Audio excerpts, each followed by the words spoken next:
welcome to another episode of Trips with Pips. So we're back on the road. I got my yellow card. Gave my wife the bowl I was eating breakfast with, and the bowl I was eating breakfast with. then he didn't give his wife. He gave my wife the bowl he was eating breakfast with. Well, technically I gave it to Emma. She was Mhm. supposed to give your wife what I was eating breakfast with. Emma is my daughter. So now we are headed back to Luero, where we will meet one of our friends, and we will drop off our car at his house, and he will take us to Entebbe so we can fly out to California so we can take a bus to Mexico. No, so we can take a bus to a different part of California so we can take a car to Mexico. It's going to be quite the trip with Pip. Yeah. You guys will be there for the whole thing. If you want to watch 7 hours of driving to Kampala and then 21 hours of flight time and then 5 more hours of drive time to Mexico, you're in the right place. Have we got a show for you? So there was those train tracks back there. I thought I'd mention there's really nice train tracks in a lot of places in Uganda that run all over, but there's no trains.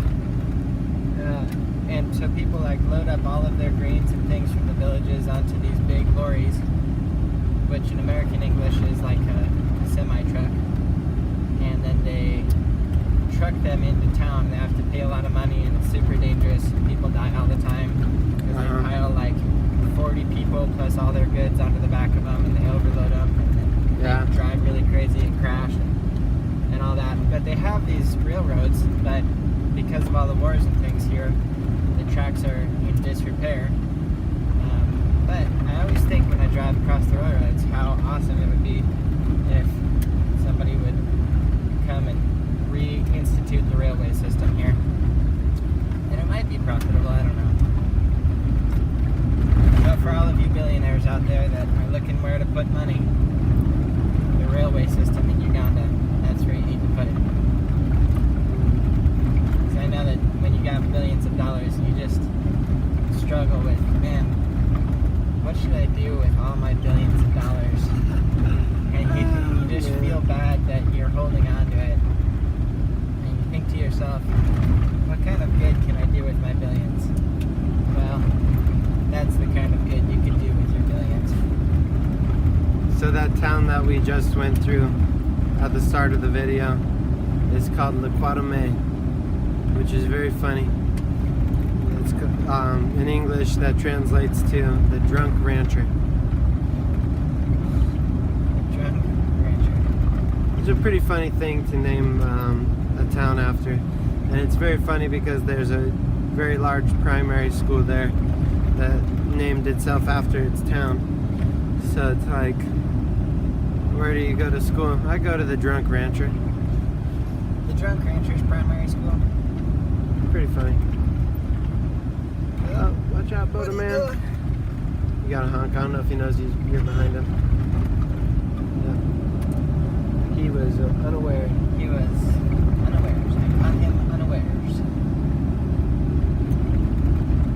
What a beautiful morning. A beautiful morning. It would have been more beautiful if we had left when we should have. Well, we're only like an hour and a half behind schedule. Which in Uganda is right on time.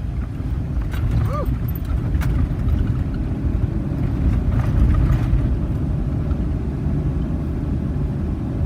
I could slow down for the bumps to make the camera a little bit nicer, but I really want you guys to get the full experience.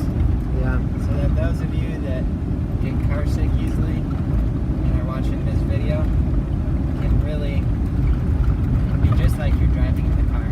That was a nice bike. I missed it. See that? Yeah. Was Here's it a another- street bike or was it a... It was like a dirt bike. But the guy was wearing a full helmet and a cool jacket. He looked like he belonged in an Asian action movie.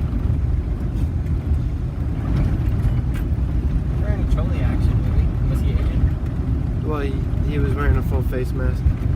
He looked like the kind of guy Tony Jaa would split the helmet off. Oh man, I love that movie. Not a sponsor. Oh, man. I love that they love kung fu movies here. Yeah. I'm always walking into the trading center to buy some goods in my little village, finding that they're all sitting together watching Bruce Lee or Jackie Chan. So good. Some of my favorite movies from those guys too. Who Am I?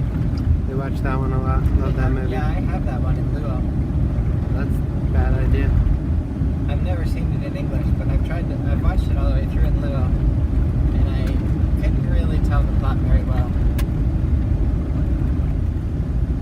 It's a good movie. The music is really good, but when you're watching it in Luo, you would never know that because they cut out the music every time there's talking.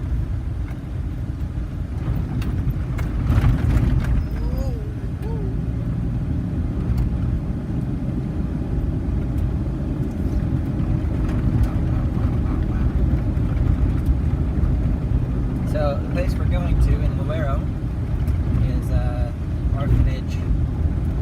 Well, yeah, it's like a really cool orphanage where they do family groups and all those kinds of things. But it's been here since the 80s, and it's where we did our cultural training to come to Uganda. So they do like a 6-month discipleship course, foundations course of biblical discipleship, and when you're doing the cultural training, you're doing that right alongside the Ugandan men and women that are usually working at the orphanage there.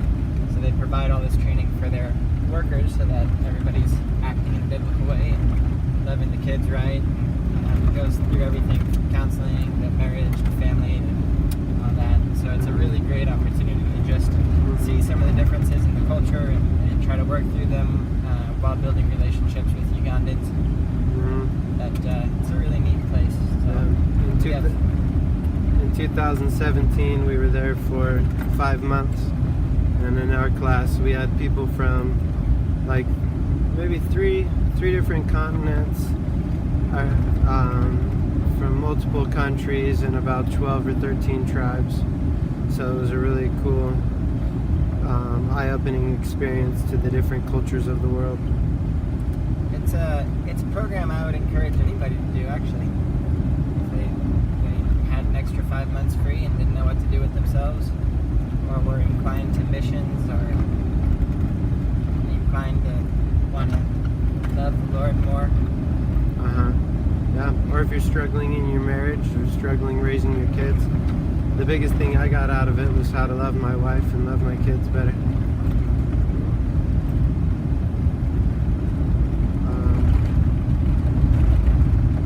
Well,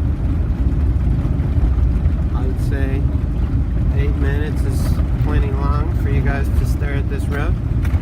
We'll let you stare at another road another time. Peace out.